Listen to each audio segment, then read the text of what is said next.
Referendum to be announced later on Monday. Peter Cave, ABC News, Beirut. Profits before people. Unions say that for most employers that's the bottom line. An ACTU inquiry into working conditions opened in Sydney today. Workers spoke of their financial heartache and the struggle to make ends meet. Cheryl Baker has worked in IT for Westpac for close to 3 decades.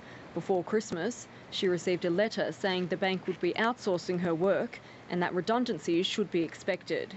Ms Baker says the new staff will be migrants on 457 visas, supposed to be used for jobs that can't be filled locally. But in actual fact, we've lost our role and they've moved into that particular position. Westpac says the visa arrangements of the newly contracted workers have nothing to do with the bank.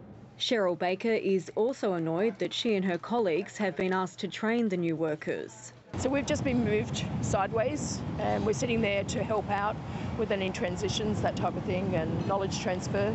Cutting operating costs at the expense of Australian jobs is just one facet of an ACTU inquiry into insecure work. Chaired by the former Deputy Prime Minister Brian Howe, the inquiry is also looking at the rising rate of casual employment in Australia.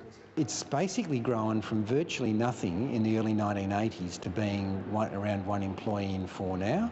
Casual workers have no sick leave, no annual leave and fewer rights when fired. While contracts have always been common in areas such as construction, manufacturing and transport, they're becoming the norm for many white-collar workers too. It shouldn't be seen as something that's negative. Actually, it's the professionals who want to work that way, not just the companies who want to use them that way. Close to 500 workers have made submissions to the inquiry across the country. The ACTU says hundreds more want to speak out but can't for fear of losing their jobs. The inquiry will release its findings later this year. Lucy McNally, ABC News.